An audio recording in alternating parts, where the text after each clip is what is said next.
St. Louis Cardinals season is over as they fall in the wild card game. This team looked like it did back in June, and they picked a bad time to regress to that team. Breaking it all down on today's episode of Locked On Cardinals. You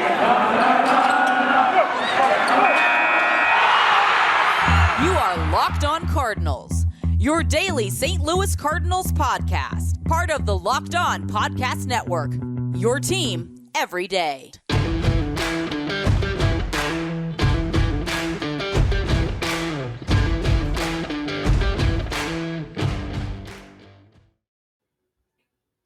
Hello and welcome into Locked On Cardinals for Thursday, October the 7th, the first edition of the off season for the podcast. I am Lucas Smith, host of the show. I'm at LJ Fastball on Twitter, which if you're watching on YouTube, you can find right there. Cardinals fall 3-1 to the Los Angeles Dodgers in the National League wildcard game via a walk-off home run given up by Alex Reyes, who was brought in with a runner on base, which has been a recipe for disaster this season. Tough day to be somebody who follows, watches, pays attention to the St. Louis Cardinals. Some good, some bad about this season, but we're going to start positive and we're going to have a lot of off-season content for you guys moving forward about this 2021 season because there are some things to like about this team and some things to like moving forward into 2022. Still got the 2021 playoffs to get through for the rest of the Major League Baseball, and it's going to be an exciting postseason. I think there's a lot of intriguing matchups on every side. All four series have their own intrigue to them. But if you want that content, head over there, Locked On Shows. We'll be breaking down the wildcard game on today's show. We're going to start with the positives. I know that it might seem easy to be real negative and to bash on the team. And, I'll be sure to point out some flaws for sure. But we're going to start positive because there's two ways to look at this overall season. The success that was the second half, specifically the month of September, and the extreme disappointment that was the first half and mostly the month of June, mainly the month of June. They were above 500 in the first 2 months of the year, but June really sank this team to a level that I didn't think they were going to get to this year, that low. And then they were at a level I didn't think they would get to that high in the month of September, including the historic 17-game winning streak. But when it comes down to it, the Cardinals fell short of their goal of a division title and a deep postseason run. That just is what it is at this point. So we're going to talk about positives within this game. And, I think that if we wanted to talk about the system and how, maybe the system isn't set up very well, that's a conversation for another time. Because, yes, there's an argument to be had where it's kind of a flawed system when you think about everything coming down to one game. It's a lot of intrigue, but with the sport of baseball, I'd like it to be maybe more of a series. And again, not going to bash the system just because the Cardinals lost in that one game playoff. It's nice for marketability, for the intrigue of the game, to build interest in that one game, but might be a conversation to have a little bit later on down the road. So within this game, it was headlined between Max Scherzer and Adam Wainwright, and neither one of them really dominated. I think Wainwright pitched better than Scherzer. Both giving up just one run in their innings of work. Scherzer going 4 1/3 and Adam Wainwright going 5 1/3. And to be honest, if you told me that Max Scherzer was going to go through 4 1/3 innings in yesterday's game, I would have predicted a Cardinal win. I did predict a Cardinal win on yesterday's show. So that tells you what I know, at least what I was predicting, that the Cardinals ran into the better team. Because at the end of the day, the better team did win. The Los Angeles Dodgers are a better team here in 2021. 106 wins speaks for itself. But Adam Wainwright able to gut through that 5 1/3 innings. Managerial question as to whether or not he should have hit for himself in the top half of the sixth inning. He did, was able to get one extra out, struck out 5 on the day, giving up that one home run, 4 hits, 2 walks. Not necessarily a typical 2021 Adam Wainwright start, but he gutted through. And Max Scherzer, you could argue, gutted through as well. Offense gave him everything that he could handle. Talk about Scherzer in a moment, but Adam Wainwright gave the Cardinals everything he had. I didn't think his curveball wasn't very sharp throughout the entire night. The one home run by Justin Turner came on a hanging breaking ball. I thought his sinker, two-seamer, whatever you want to call it, was really good yesterday. But his stuff wasn't there quite early. He was able to gut through the middle part of his start and had to exit in the sixth. It is what it is. Wainwright pitched well. Is what I'll say. I think that obviously you would have liked him to see go 6, 7, 8 innings, and both Scherzer and Wainwright are capable of that. But nevertheless, Wainwright was able to get through 5 in the third. He gave the Cardinals everything he could, as a true competitor does. Scherzer did the same thing, got it through, because on the offensive side of things for the Cardinals, they made Scherzer work. Yes, they got one run in the entire night. Yes, that one run came on a wild pitch in the first inning, only got 5 pitches. But Max Scherzer, through 4 in the third innings, was forced to throw 94 pitches, and he threw 60 of them for strikes. That's making the ace work, and the results were not there yesterday, but the process, you could argue, was. And I'll get more about the offense in a moment. But back to the pitching, because overall the pitching was very positive. Wainwright was very good yesterday, and behind him, Garcia, Gallegos, and McFarland all did their jobs. Other than a TJ McFarland walk to force Schilt's hand, or in Schilt's eyes, force his hand to bring in Alex Reyes. But Luis Garcia, with an inning and 2/3, 1 walk, 1 hit, no earned runs, he was great. Giovanni Gallegos looked sharp. He struck out 2 in his inning. His inning of work. I have no problem bringing in Gallegos early in the game, even though Gallegos is your quote-unquote closer. I've got no problem with Gallegos coming in that game early, because in a one-game playoff, you manage it differently than a regular season game. Or at least you should manage it differently than a regular season game, because you got to put your best out there in the biggest spot. In the long run, you can make an argument that, well, maybe you should save that closer for the closer role. But in a one-game playoff, you have to start your best.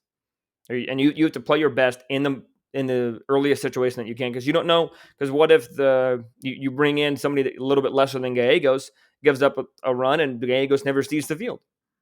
Then you have a waste of an arm. So I didn't have a problem with that managerial move, but the one in the ninth begs a lot more questions, and I'll talk about that coming up in a bit. But pitching-wise, the Cardinals were able to shut down this Dodger lineup, and that is not something that a lot of teams have been able – my light just went out. Apologies for that. But that is not something a lot of teams have been able to do this season, is shut down that Dodger lineup. And that's what Adam Wainwright and the Cardinals did. Again, if you tell me the Dodgers score 3 runs and 1 run through the first 8 innings, I'm feeling pretty good and from the Cardinals' perspective. Sadly, they just weren't able to get it done. Adam Wainwright, again, I just can't say it enough. I thought that he gutted through. His stuff wasn't electric. Not that his stuff always is top of the line, but he was able to give the Cardinals what they needed. Because if you want to put this game on Wainwright, put it on Schilt, put it on Reyes, bottom line, the offense didn't hit.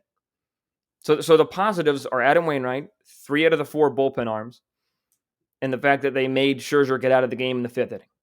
Those are the positives. But overall, this team reverted to the way it was back in June.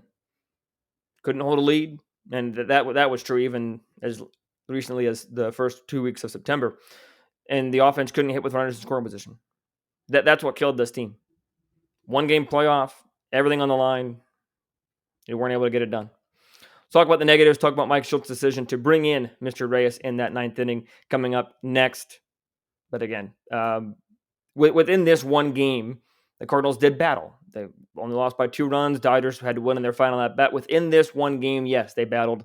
Overall, they put themselves in a deep hole in June, and that's how they got to this position. So take a quick break, and I'll come back talking about the offense and the questionable decision there by Mike Schilt, as well as kind of more thoughts on the expectations and how the season ended up. But I do want to tell you this episode is brought to you today by Rock Auto, because with the ever-increasing numbers of makes and models, it's impossible for your local chain auto parts store to stock all the parts you need.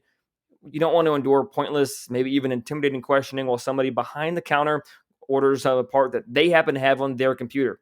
Take control. You have rockauto.com access on the go or on your computer, wherever you're at. So save time and money by using Rock Auto. They're a family business serving customers for over 20 years. Don't spend up to 100% more at a chain store. Prices at rockauto.com are always reliably low for every customer, whether you need a brake part, motor oil, tail lamp, or even new carpet. So go explore their easy-to-use website today and find the solution to your auto part needs. Go to rockauto.com right now and see all the parts available for your car or truck. And be sure to write Locked On in their How Did You Hear About Us box so they know that we sent you. Amazing selection, reliably low prices, all the parts your car will ever need. rockauto.com.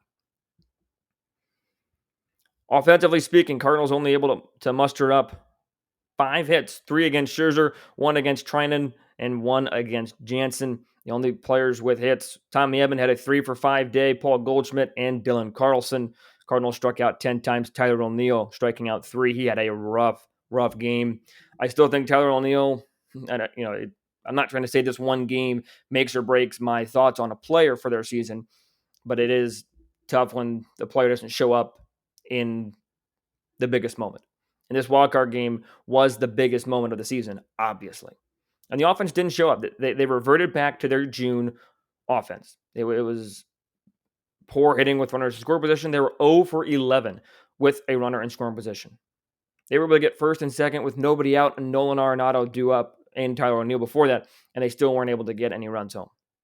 Just can't happen. Tyler O'Neill struck out to against Kenny Jansen. That gave the Dodgers a bunch of momentum because over time, if you don't get that big hit, if you don't drive in another run, you can only swing the momentum back your way so far on the pitching mound. You got to do it with your bats too. Cardinals were not able to grab any momentum whatsoever offensively.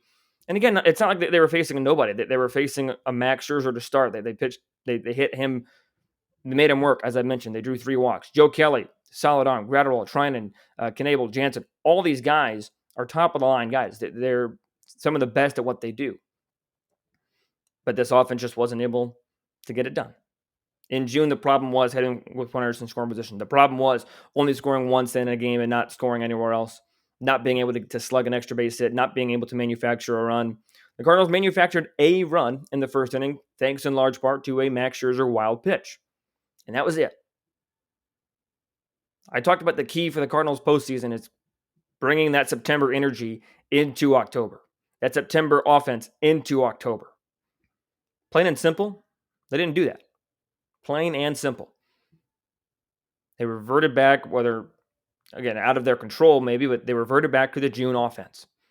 And as we remember, that June offense was not very good. Tommy Edman was the only one who had multiple hits today, as I mentioned. Harrison Bader was on base 3 times. He got hit twice. But everybody else just really, they looked lost. And again, it's easy for me to sit here and say that, but they really did. O'Neill had 3 strikeouts. Nolan Arenado didn't really barrel anything up. Yadier Molina swung at the first pitch, I think, at least 3 times and didn't produce. It was a day where the offense just didn't show up. Defensively, they were great. Edmundo Sosa could have made a couple more plays and maybe shave a couple pitches off of Adam Wainwright's pitch count, but he made a catch on a line drive. Tommy Edman made a fine play. Adam Wainwright with the but with a quick snag there in the line drive back up the middle, made a great play. The Cardinal defense was there. Didn't give the Dodgers any extra outs based on errors. Like I said, Edmundo Sosa probably could have caught a baseball that saved a run, or saved a runner from advancing, rather. But the Cardinal defense was there. Offense wasn't, and that's the name of the game. You can't score 1 run in the first inning on a wild pitch and expect to win many games, especially win or go home games in the playoffs on the road against Max Scherzer and against the Dodgers. Offense just wasn't there. So, but before people are so quick to put all the blame on Reyes or to put all the blame on Mike Schilt, baseball is a team game. One person rarely, if ever, wins or loses a game. Offense didn't show up. Reyes didn't execute. Schilt made a questionable decision to go to Reyes. Yeah, Reyes has had a fine season. He was an all-star. But recent history shows us that he's not somebody to bring in with runners in scoring position. I saw a tweet earlier today, but forgot who tweeted it, so I apologize. But they said that Alex Reyes the last time Alex Reyes came in with an inherited runner on base and did not let that inherited runner score was April 20th. That's a really, really long time to let inherited runners score. That just shows that he's not reliable in those situations. He needs a clean start to an inning. We saw that when he came into a 6-1 or 5-1 game against the Chicago Cubs, and the Cubs won that game. I think it was 6-1. It was a 5-run lead. Inherited runners find their way around a score against Alex Reyes. So that's why I didn't understand in the 9th inning, because if you missed the game, in the 9th inning, TJ McFarland started the game, or started the inning, I should say, replacing Giovanni Gallegos. He got an out from Pujols. And then he, he got an out from Pujols, rather. Sorry, computer's being a little slow here. Got an out from Souza. Walked Bellinger. The Dodgers announced a left-handed pinch hitter. So Reyes came in, Bellinger stole a base, and Taylor came in. I'm sorry, I got the announced pinch hitter wrong. That was earlier in the inning. But nevertheless, Reyes came in. Apologize for that. After a walk. I get that you might not like McFarland versus Taylor, lefty v right. But history has shown time and time again that Reyes cannot be trusted with runners on base when you bring him in to start the inning. Just can't be. And it was a key factor in this game of why the Cardinals lost. Not the key factor. Can't go 0 for 11 with runners in scoring position. That can't be unnoticed. A lot of things went right for the Dodgers. But like I said, at the end of the day, the better team won. That's not to say an excuse, but it is a reminder that, hey, the better team did win. That was really, in my opinion, the only really questionable decision that Mike Schopp made last night was bringing in Alex Reyes with a run on base after time and time and time again, we have seen that does not work. There's an argument to be made that if the Cardinals didn't make the postseason, Mike Schopp would be on a hotter seat than he is. But now with the postseason that the Cardinals just made and the run they went on in September, I think Schopp probably kept his job for at least another year. And the players love him, and that's all fine and dandy, but got to start winning playoff games. Cardinal managers win playoff games. Good Cardinal managers do. And yes, he made an NLCS run in 2019. Got swept out of that series, but you just can't perform like the Cardinals did last night and expect to win. And they know it. They're accountable. And Wainwright, O'Neill both said that they thought we were going to have a World Series team, and it just didn't come together. And, you could also say that Wainwright should have gotten a couple more outs. Everybody is to blame. There's not one person to blame. And yes, there are certain things that might loom more larger than others, but even if you do go to Reyes has to execute. Players are put in positions to succeed, and the players didn't succeed yesterday. Chris Taylor, who's a ball player in the truest sense of the word, can play all over the diamond, has been a productive hitter for the Dodgers for years, came through. He came through. Just a real frustrating way to end the season after such a remarkable September run. And I'm not trying to take away from that by being so negative on this episode. It was an incredible run that got the Cardinals to this position. Because once they started that little winning streak, that ended up being a big win streak, you thought, okay, there'll be some drama, it'll be close. And then all of a sudden, like that, the Cardinals had clinched before the Cubs series in the final weekend of the season. They took away all drama because of how well they played in September. And they fought with in my opinion, the best team in the National League, second best by record. They fought with them tooth and nail, and they forced the Dodgers to win in their final at-bat.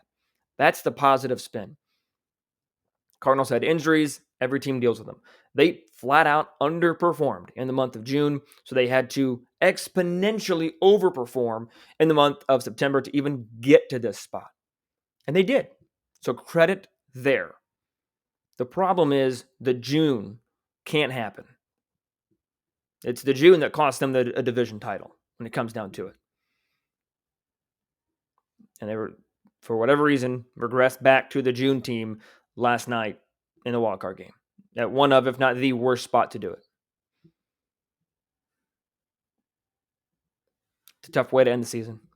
Talk a little bit about, to finish up the show, a little bit about the overall expectations of the season and the positive spin and the negative spin. Just going to elaborate that a little bit more because I think it's important to talk about because there are two sides to this story. And, some might say it's obvious that they under, obvious that they over. Talk about a little bit both in a little bit more detail here coming up. But do want to take my second break here on the show. And this time I want to tell you about BetOnline. We all like money. And this is a way where you can win some money at BetOnline. It's the number one spot for the pro and college football action this season, which is well underway. BetOnline has a new updated site and interface. So they have more odds, more props, and more contests, more ways for you to win money. BetOnline continues to be the number one source for everything football. So head to the website, betonline.ag today, or use your mobile device to sign up and receive a 50% welcome bonus on your first deposit. Don't forget to use that promo code LOCKEDON, LOCKEDON, Locked On to receive that bonus, whether it's football, basketball, the baseball playoffs, or boxing, or your favorite Vegas casino games. Don't wait to take advantage for the amazing offers this football season. BetOnline is the fastest and easiest way to bet on all of your favorite sports. BetOnline is where the game starts. Cardinals were a 90-win team this season. I put the peak at 93, maybe 94, but I thought it was going to be anywhere from 91 to 93. I was one win short. There have been some pretty darn good 90-win teams. Don't get me wrong.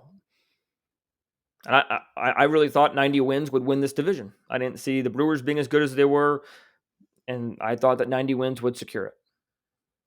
It didn't. So when you look at the win total, maybe the Cardinals did meet their goal. Maybe their goal was 90 wins, and they got that. But they were very clear that at the beginning of this season, they expected to win a National League Central Division title at minimum. A lot of people, including myself and others on the Locked On Podcast Network, predicted the Cardinals to get first place in this division. So in that sense, this was obviously a quote-unquote failure of a season. And when you're looking at that metric, did the Cardinals win the division? No. X. Pretty simple. Could the Cardinals have made more moves at the deadline? Could they have tried and stayed healthier? Could they have played better? All these things remain true. So it's okay to be happy about this team from where they were and how they got to where they ended up, as I've talked about a lot already today. But some things to keep in mind are just that the Cardinals did fall short of that preseason goal. I'm not trying to be harsh or overly negative after a remarkable September run that was incredible. But it is one of those things that you still have to look at this team as saying, hey, they were hoping, rather, to win a division title, and they did not do that. And it was because of an awful, awful, awful June. We did learn some good things about this team. We learned that this outfield is legit when they're healthy. When they're healthy, Dylan Carlson, Tyler O'Neill, Harrison Bader are legit. We saw a 30 home run season from Tyler O'Neill. We saw stretches of Dylan Carlson, but the defense was fantastic day in and day out. And when Harrison Bader was healthy, other than a bad August, he had a fine year. So we learned that this outfield is for real. If this outfield, the starting for the outfield, if that doesn't change from now and opening day 2022, I've got no problems. Harrison Bader needed to show up this year, and he did. So in that regard, it's a positive thing. Nolan Arenado had a 30 home run, 100 RBI season, and he says he still wants to do better. Great. Go hit 40 home runs. But you give me 30 and 100 from Nolan Arenado, slugging the way he did, playing the remarkable defense he does, that's great. Same thing with Paul Goldschmidt, who turned it on in the second half, September specifically. Up the middle, I think Tommy Edman did an okay job for the most part. Shortstop might leave some things to be desired. Maybe Yachty splits time in 2022, but we saw him get off to an incredible start this season. Let's not forget about that. Let's not only focus on that incredible start, but let's also not forget it, right? Both and or, yes. So we did learn some good things. But overall, we learned that the pitching depth wasn't as deep as we thought it was going to be. They couldn't maneuver through the Jack Flaherty injury. And at the start of the season, the only three bullpen players that were reliable, in my opinion, were Alex Reyes, Giovanni Gallegos, and Genesis Cabrera. And we saw them get overtaxed, overused, and we saw the result of that. So we've seen some good parts this season and some bad, and some things to do. There are definitely some things to take care of this offseason. Bench bat, left-handed hitter, bullpen arm, shortstop. Those are going to be my quick to-do list, and we'll do content for that for the rest of the season, or for the remainder of the offseason. But at the end of the day, they fell short of their goal. Yes, they had a remarkable, historic, wonderful, fantastic September. And when even at the beginning of September, I wouldn't have had the Cardinals in the playoffs. And they did that. All the credit in the world for that specific aspect of this season. Still got to look at it as a whole season. And in that regards, they fell short. A lot of different ways to go through from here. And now we just got to sit back and watch the rest of the playoffs as the White Sox and Astros start their series today, as well as the Rays and Red Sox a little bit later on tonight. And then we got 4 games tomorrow across the 2 division series. in each league, so that should be a lot of fun. But that's going to do it for today's episode. Be sure to head over to Locked On MLB next for more postseason breakdowns and previews of the upcoming series, both in the American League and the National League. Be sure to follow me on Twitter at LJ Fastball. Follow the show on Twitter and Instagram at LO_Cardinals. Email the show anytime at lockedoncards@gmail.com. And until I talk to you guys tomorrow with more reaction and also reaction of the current postseason series, be sure to stay safe, stay well, and have a fantastic rest of your day.